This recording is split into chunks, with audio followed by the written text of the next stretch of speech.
فلهم أجر غير ممنون فما يكذبك بعد بالدين أليس الله بأحكم الحاكمين।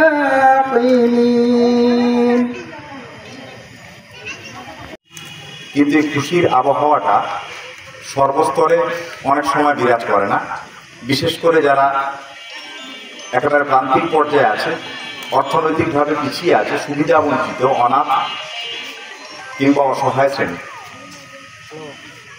প্রতিটা পরিবার নতুন পোশাকে সেজে ঈদের দিন একটা আলাদা আনন্দে উদ্বেলিত হয়। আত্মীয় স্বজন একে অপরের সঙ্গে ভাব বিনিময় পর্ব চলে। কিন্তু এই শ্রেণীর, এই পিছিয়ে পড়া, অর্থনৈতিকভাবে যে কোনো কারণে পিছিয়ে পড়া শ্রেণী একটা নতুন পোশাক না পাওয়ার জন্যে, এই সমস্ত বাড়ির সন্তানরা একটা নতুন পোশাক না পাওয়ার জন্যে তারা একদম মন খারাপ করে থাকে। তাদের মুখে হাসি ফোটানোর জন্য সমাজ কল্যাণমূলক সংস্থা মানবতার এই বিশেষ আয়োজন, ক্ষুদ্র আয়োজন, আমরা সবার কাছে পৌঁছাতে হয়তো পারছি না, কিন্তু কিছু মানুষের মুখে অন্তত হাসি ফোটাতে একটা ক্ষুদ্র উদ্যোগ আজকে নেওয়া হয়েছে, যার মধ্যে বিধবা আছে প্রায় 30 জনের কাছাকাছি, যার মধ্যে অন্যান্য অসহায় মায়েরা আছে বেশ কিছু, অসহায় বাবারা পাচ্ছে নতুন পোশাক, এবং বাচ্চা বাচ্চা শিশুরা একেবারে শূন্য বয়স থেকে 10 বছরের মধ্যে শিশুরা, যাদের যে কোনো অনুষ্ঠানে একটা আলাদা আনন্দে উদ্বেলিত হওয়ার কথা, কিন্তু এই সামান্য পোশাকের জন্য যেন তারা তাদের মন থেকে আনন্দটা হারিয়ে ফেলে। সেই জন্য এই উদ্যোগটা আজকে গ্রহণ করা, মানবতা শিক্ষা ও মানুষের পাশে দাঁড়ানোর আপ্রাণ চেষ্টা করে। ঝড়ে শিক্ষার উপরে মানবতা বেশি গুরুত্ব দেয়, কারণ শিক্ষাই একটা জাতিকে এই সমস্ত অসহায়তা থেকে মুক্তি দিতে পারে। রিসিভার থেকে গিভারে কনভার্ট যদি করতে হয়, শিক্ষার উপরে গুরুত্ব দিতে হবে। একটা পোশাক দেওয়া, কিছু খাদ্য সহযোগিতা করা, এটা সাময়িক একটা সান্ত্বনা মাত্র, পাশে দাঁড়ানো মাত্র। কিন্তু বরাবর যদি তার অসহায়ত্ব দূর করতে হয়, বাড়ির সন্তানগুলোকে হাজারো কষ্টের মধ্যে ভিক্ষা করে, খাওয়ার জন্য ভিক্ষা না করে শিক্ষার জন্য ভিক্ষা করুন, এটুকু আমি প্রত্যেককে অনুরোধ করব। তাহলে অনতিবিলম্বে আপনার বাড়ির ওই সন্তানটা উচ্চশিক্ষিত হয়ে আপনাকে এই অসহায়ত্ব থেকে মুক্তি দেবে, শুধু আপনার বর্তমান পরিবারকে নয়, আগামী কিয়ামত পর্যন্ত আপনার জেনারেশনের মুক্তি দেবে অসহায়ত্ব থেকে। এবং বিশেষ করে কন্যা সন্তানের শিক্ষার উপরে বেশি করে জোর দেন, কারণ একজন কন্যা সন্তানই পারে একটা পুরো পরিবার শুধু নয়, একটা পুরো জেনারেশনের পুরো ক্যাটাগরি চেঞ্জ করে দিতে। এবং একটা জেনারেশন নয়, দুটো জেনারেশন বলবো, কারণ একটা কন্যা সন্তান বিয়ের আগে সাধারণত বাবার বাড়ি বৃদ্ধি করুক এবং মানবতার শুধু নয়, সামাজিক কল্যাণে নিজেদেরকে নিয়োজিত করুন। আল্লাহ পাকের কাছে অশেষ শুকরিয়া তাদের জন্য। খুব ভালো লাগছে আজকে এই যে মানবতার ছোট্ট অনুষ্ঠানে এসে এখানে একটা সম্প্রীতির বাতাবরণ তৈরি করেছে। আজকে ভারতবর্ষের যে অস্থির পরিস্থিতি, মানুষের যে ভেদাভেদ, জাতিতে বর্ণে ধর্মে একটা হানাহানি কাটাকাটির বাতাবরণ সৃষ্টি হয়েছে, সেই রকম একটা মুহূর্তের মধ্যে আজকে আমরা এখানে বসে আছি। আমাদের মধ্যে যেমন সম্মানিত ডাক্তারবাবু 14 নম্বর 10 কিলোমিটার দূরে সেখানেও বেশ কয়েকদিকে জায়গা দিয়ে প্রাইমারি স্কুল 12 বছর 13 বছর আগে আব্বাকে দিয়ে আল্লাহ করিয়ে নিয়েছিলেন, ফুলফেস গভর্নমেন্ট প্রাইমারি স্কুল। তো এরকম একাধিক প্রতিষ্ঠান পরিবারের দ্বারা আল্লাহ করিয়ে নিয়েছে। তো তাই আল্লাহর প্রতি ভরসা, আল্লাহ সেই পরিবারের তৃতীয় জেনারেশন আমি, আমাকে দিয়ে আল্লাহ নিশ্চয়ই কিছু করিয়ে নেবেন সেই মনোবল নিয়ে, আল্লাহর প্রতি সেই ভরসা রেখে এবং জনগণের প্রতি আস্থা রেখে, শুভাকাঙ্ক্ষীদের প্রতি বিশ্বাস রেখে এগিয়ে চলেছি 3 বছর ধরে, পিছিয়ে যায়নি, উত্তরোত্তর এগিয়ে চলেছি। আনন্দের সঙ্গে জানাচ্ছি 2024 ইয়ার এন্ডিং অডিটোরিয়াল সেশনে আমরা 15 লক্ষ টাকা বেশি মানুষের হাতে পরিষেবা দিতে পেরেছি। 15 লক্ষ টাকা বেশি, যেখানে আমরা 2023 ইয়ার এন্ডিংয়ে আমরা 7 লক্ষ সামান্য কিছু টাকা আমরা মানুষের কাছে পরিষেবা দিতে পেরেছিলাম। ইনশাল্লাহ 2025 বর্ষে আমরা 30 লক্ষ টাকার বেশি মানুষের কাছে পরিষেবা দিতে পারবো।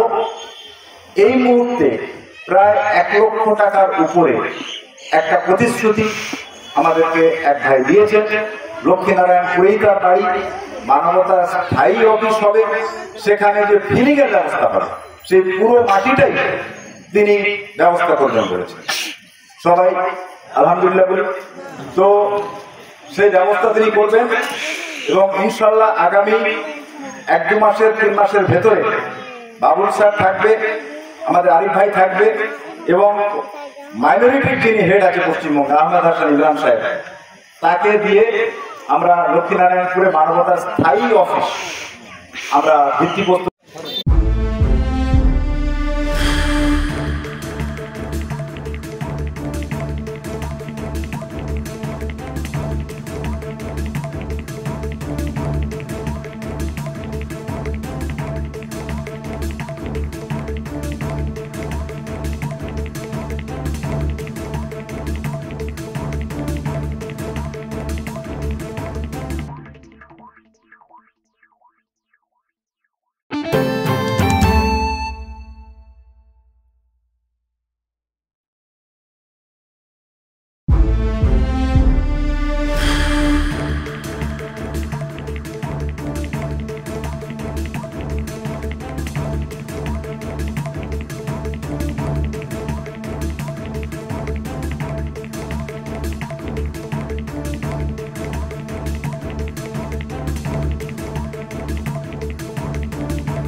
এর জন্য কিছু জামা কাপড় তুলে দেওয়ার আয়োজন করা হয়েছে এবং সেই উপলক্ষে বিশিষ্ট জনেরা আজকে এখানে উপস্থিত হয়েছে।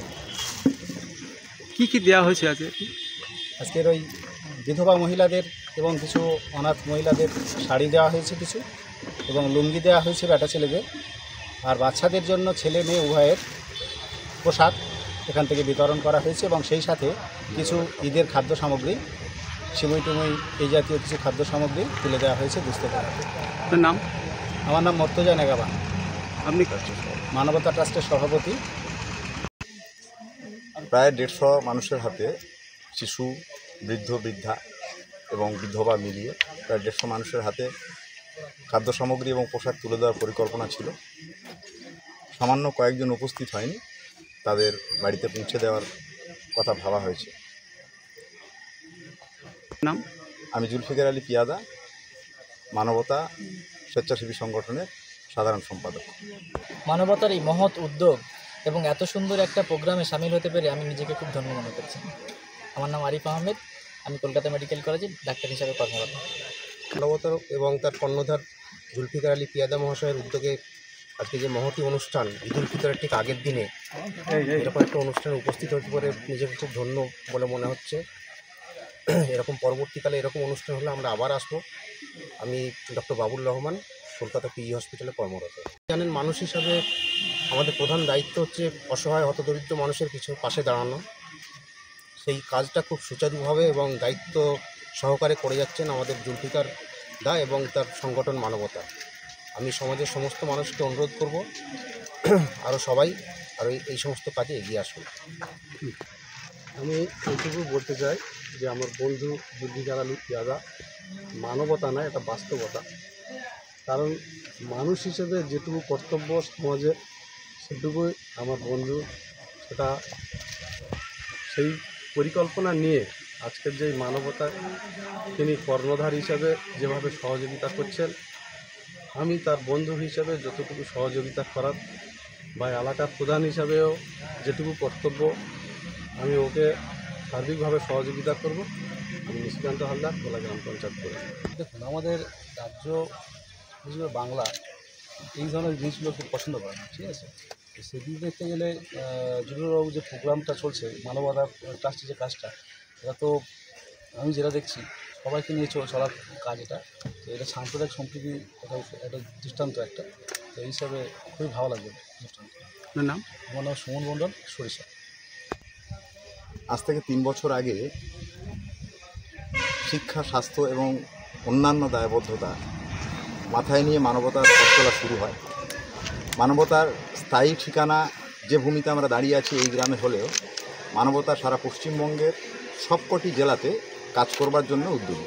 সেক্ষেত্রে আমরা 10টির বেশি জেলাতে এই মুহূর্তে আমরা পদার্পণ করতে পেরেছি, কাজ করতে পেরেছি। সুদূর উত্তরবঙ্গ, মালদা থেকে শুরু করে বীরভূম, বাঁকুড়া থেকে শুরু করে মুর্শিদাবাদ থেকে শুরু করে মেদিনীপুর, আমরা ঝাড়গ্রাম, হুগলি, হাওড়া, কলকাতা, উত্তর 24 পরগনা, এই বর্ধমান, এই সমস্ত জেলাতে আমরা কাজ করেছি। পশ্চিমবঙ্গের বাইরে আমরা অন্য রাজ্যে, যে ঝাড়খণ্ডে মানবতার স্বাস্থ্য পরিষেবা আমরা দিতে পেরেছি হেলথ ক্যাম্পের মধ্য দিয়ে। ব্যাঙ্গালোরে আমাদের রক্তের যে টিম খুব স্ট্রং, সেখানে আমাদের যে মানবতা ব্লাড ফাইটার্স যে শাখাটা রক্ত সম্বন্ধীয়, তারা খুব ভালো